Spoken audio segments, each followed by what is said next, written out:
Sudah kelihatan, Bu. Oke. Nah, jadi integral itu berawal dari istilah anti derivatif. Ya, kalau kalian ingat kembali, kita itu sebetulnya waktu di sekolah dulu pernah mendengar istilah fungsi inverse. Nah, sebetulnya anti derivatif ini maksudnya adalah inverse dari derivatif. Tapi inverse yang memang tidak biasa seperti inverse yang basic ya, yang basic function. Anti derivatif atau kita sebut yang namanya ini adalah integral. Ya, integral. Nah, jika kalian punya bahwa katakanlah fx sama dengan x pangkat 3, maka kalian punya derivatifnya adalah f aksen x, boleh ditulis df per dx, itu akan sama dengan 3x kuadrat.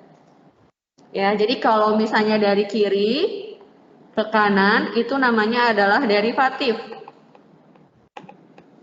Tapi jika dari kanan saya mau cari yang kiri, maka itu namanya adalah integral atau antiderivatif. Ya, itu adalah antiderivatif. Nah, berarti sebetulnya kalian berpikir terbalik. Berpikir suatu inverse. Fungsi apa nih yang kalau diturunkan jadinya adalah 3x kuadrat? Itu cara berpikir awalnya. Interpretasi geometrisnya seperti apa? Nanti saya jelaskan belakangan. Kenapa? Karena sebetulnya integral itu dibagi menjadi dua macam. Jadi integral itu kita bagi dua macam. Ya. Yang pertama adalah integral tentu. Yang kedua adalah integral tak tentu. Ya, yang ini adalah definite. Definite integral, yang ini indefinite integral. Kapan suatu integral dikatakan tentu jika, nah sekarang sebelum ke sana, jika saya punya yang warna merah, yaitu kita punya fx mau diderivatifkan, kita punya notasinya adalah f aksen atau df per dx. Sedangkan untuk integral kita punya fungsi yang di kanan, ya, kita punya f aksen x. Lalu bagaimana cara kita mencari fx? Maka kita pakai yang namanya integral, yaitu bahwa fx-nya ini bisa kita peroleh dengan cara lambang cacing, ya, lambang cacing dari f aksen x dx.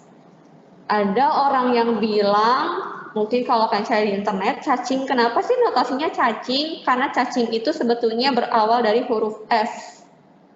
S yang artinya adalah sum, jumlah. Kenapa jumlah? Itu saya jelaskan belakangan. Ya, integral terbagi atas dua, yaitu definite sama indefinite integral, dan dikatakan definite jika integral yang saya punya itu memiliki batas. Katakanlah A sampai B. A sampai B, misalnya saya bikin di sini adalah gx dx. Sedangkan yang bawah dikatakan indefinite atau tak tentu ketika saya punya integral yang tidak punya batas. Nah, yang mana sih yang punya interpretasi geometris? Yang memiliki interpretasi geometris itu hanya yang ini. Jadi dia punya interpretasi.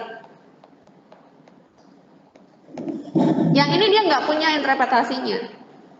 Jadi kalau mau dibilang yang bawah itu hanya sekedar formula, ya benar, hanya sekedar formula, yaitu inverse dari derivatif atau anti derivatif atau anti turunan. Jadi kita harus berpikir fungsi yang kalau diturunkan akan menjadi 3x kuadrat. Ya, saya akan mulai dari integral yang tidak punya batas atau indefinite. Karena berdasarkan definisi kalau kita belajar, karena sebelumnya kita sudah belajar turunan, maka akan lebih sistematis ketika saya mengajarkan integral mulai dari antiderivatif. Ya, jadi cara berpikirnya dibalik. Fx-nya x pangkat 3, derivatifnya adalah 3x kuadrat. Sekarang kalau diintegralkan, kalian harus cari fungsi yang jika diderivatifkan akan menjadi 3x kuadrat. Itulah dia konsep dari antiderivatif. Ya, bedanya adalah sekarang saya bikin untuk yang indefinite dulu ya. Indefinite. Kita mulai pakai dari yang atas. Katakan saya punya gx-nya adalah 3x kuadrat. Jika begini, maka saya punya integral dari 3x kuadrat dx, maka cobalah untuk berpikir, ya, kira-kira fungsi apa yang kalau diturunkan akan menjadi 3x kuadrat. Ya, maka kita punya adalah x pangkat 3. Tapi konsep antiderivatif ini, ketika saya punya yang indefinite integral tanpa punya batas, saya mau coba tanya dulu, apa derivatif dari fungsi konstan? Siapa yang tahu? Boleh raise hand. Raise hand, derivatif dari konstan. Oke, barusan yang raise hand terus hilang. Siapa yang mau coba raise hand? Oke, Alivito, derivatif dari konstan apa Alivito? 0, Bu. 0, silahkan tulis NIM-nya. Teman-teman, turunan atau derivatif dari fungsi konstan, ya konstan itu bilangan real adalah 0. Sehingga sebetulnya kan kalau saya tulis 3x kuadrat ditambah 0, itu akan sama persis dengan 3x kuadrat. Jadi kan harus berpikir nih, kira-kira yang fungsi apa yang kalau diderivatifkan akan menjadi 0. Dan kata Alivito adalah fungsi yang konstan. Kalau diturunkan jadi 0, maka sebetulnya kita punya yang namanya C di sini. Dengan C adalah suatu konstanta, atau saya biasa tulis konstantanya C-nya adalah elemen bilangan real. Yang ini saya biasanya tidak mewajibkan kalau untuk orang matematik ya. Sebetulnya untuk orang matematik juga tidak diwajibkan, tapi maksudnya orang matematik tidak boleh asing dengan tulisan ini gitu ya. Nah, berhubung saya orang matematik, ya saya kebiasaan, saya boleh bilang sama Anda bahwa kalau C elemen bilangan real, R-nya pakai double garis di depannya, itu nunjukin bahwa C adalah anggota bilangan real. Kalau kalian tidak familiar, kalian orang teknik, mau tulis C-nya adalah is a constant, atau misalnya C-nya adalah konstanta, silahkan aja. Ya, nah, kenapa tambahkan C? Karena kalau saya pun tulis misalnya saya bikin x pangkat 3 plus 1000, atau misalnya x pangkat 3 negatif 0,000234, atau berapapun konstanta yang Anda mau. Di sini ada 87 mahasiswa mengambil 87 konstanta yang berbeda. Ketika fungsi ini diturunkan, diderivatifkan, hasilnya akan sama dengan ini, dengan 3x kuadrat. Ya, jadi poin utamanya adalah ketika kalian punya indefinite integral, maka kalian harus tambahkan konstanta. Oh Bu, berarti jawabannya bisa banyak ya Bu? Iya. Banyak fungsi yang jika diderivatifkan akan menjadi 3x kuadrat. Ya, sehingga jangan lupa tambahkan konstanta untuk indefinite integral. Nah, untuk pertemuan awal ini saya akan tanya integral yang basic, yang cara berpikirnya berasal dari kalian tahu turunannya. Ya, oh saya tahu turunan dari fungsi ini, maka saya akan coba minta Anda untuk sebutkan integralnya ya. Misal di kolom kiri saya punya fx, di kolom kanan saya mau bikin integral dari fx dx. Teman-teman, cacing, ya cacing yang kayak huruf S dengan D itu sepaket. Ini dengan ini itu sepaket. Tidak boleh cacingnya doang tanpa D, tidak boleh nggak ada cacing ada D. Dia sepaket. Ya, alasannya nanti belakangan karena interpretasi geometrisnya baru bisa diungkapkan ketika saya bicara yang definite integral, ya. Nih, kalau saya punya fx, x-nya adalah pangkat n, dengan n-nya adalah bilangan real. Boleh positif, boleh negatif, boleh pecahan, desimal, bilangan bulat. Oh ya, kecuali 0. Jadi x pangkat n dengan n-nya adalah bilangan real kecuali 0. Karena kalau x pangkat 0 kan, bentar. Oh sorry, bukan 0. Saya salah. R dikurangi dengan min 1. Jadi kalau n-nya min 1 ini nggak berlaku nih. Karena kalau n-nya min 1 lain lagi. Ya, kalau kenapa Bu selain min 1? Karena kalau x-nya pangkat min 1 atau 1 per x, hasil integralnya adalah, siapa yang tahu boleh raise hand? Integral dari 1 per x. Richard, apa Richard? Integral 1 per x. Ln. Betul sekali. Jadi kalau 1 per x dia ln x. Dia special case untuk n-nya sama dengan min 1. Tapi untuk selain x-nya pangkat min 1, siapa yang tahu yang baris pertama? Kalau x pangkat n, integralnya apa ya? Boleh raise hand? Raul, apa Raul? Integral x pangkat n. Ya, berarti n-nya itu pangkat n-nya aku tambahin 1. Terus? Semua itu aku bagi n plus 1. Gitu, Bu. Oke, depannya koefisiennya dibagi dengan 1 bagi n plus 1. Raul lagi hujan di rumahnya? Enggak, Bu. Oh enggak, oke. Ya Raul, boleh tulis NIM-nya di chat. Nah, jadi, yuk sama-sama. Jadi saya punya x pangkat n, maka integralnya adalah 1 dibagi n plus 1, x pangkat n plus 1. Ya, x pangkat min 1, 1 per x. Sin x. Boleh raise hand, integral sin x apa? Silahkan boleh raise hand. Integral sin x apa ya? Ada yang tahu? Franklin. Iya, Bu. Apa Franklin? Min cos x bukan, Bu? Min cos x, betul banget. Boleh tulis NIM-nya di chat. Raul boleh turun. Tangannya Franklin boleh turun. Christopher Gabriel, mumpung masih angkat tangan. Christopher Gabriel, kalau cos, integralnya apa Christopher? Sin x, Bu.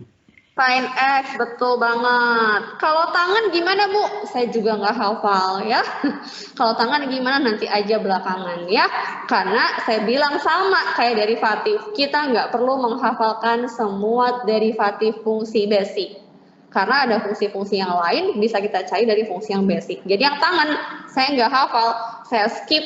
Nanti bisa dicari pakai metode yang akan saya ajarkan ke depannya. Ya. Lanjut lagi, kalau E pangkat X, raise hand, integral E pangkat X apa? Ada yang tahu? Integral E pangkat X. Juan Alexander, apa ya integral E pangkat X? E pangkat X juga, Bu. E pangkat X itu sendiri.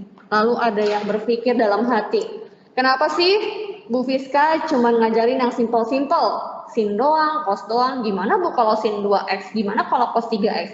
Untuk beberapa anak, ketika saya punya sin 2X, cos 2X, semua pada lancar. Tapi saya belum Bu, belum lancar. Ya, karena kedepannya saya akan mengajarkan teknik integral. Teknik integral itu adalah supaya kalian tahu secara general seperti apa. Ya, kalau untuk anak-anak yang sudah bisa, misalnya sin 2X, integralnya setengah cos 2X. Dapat dari mana Bu? Untuk yang sudah lancar bisa langsung. Tapi untuk anak-anak yang masih belum tahu dari mana, itu saya ajarkan dari nol tekniknya nanti ke depannya. Ya, nah ini adalah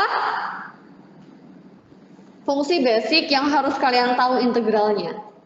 Ya, sekarang sifatnya nih, sifat integral baik itu untuk yang definite ataupun untuk yang indefinite kayak gimana? Integral berlaku baik untuk definite sama indefinite ya. Ketika saya punya fx ditambah gx dx akan sama dengan integral fx dx ditambah integral gx dx. yang plus berlaku seperti itu, maka yang negatif juga sama. Ya. Yang sering kali, mungkin yang sering kali saya temukan, semoga di kelas ini tidak, integral fx gx dx itu banyak banget yang bikinnya integral fx dx, integral gx dx.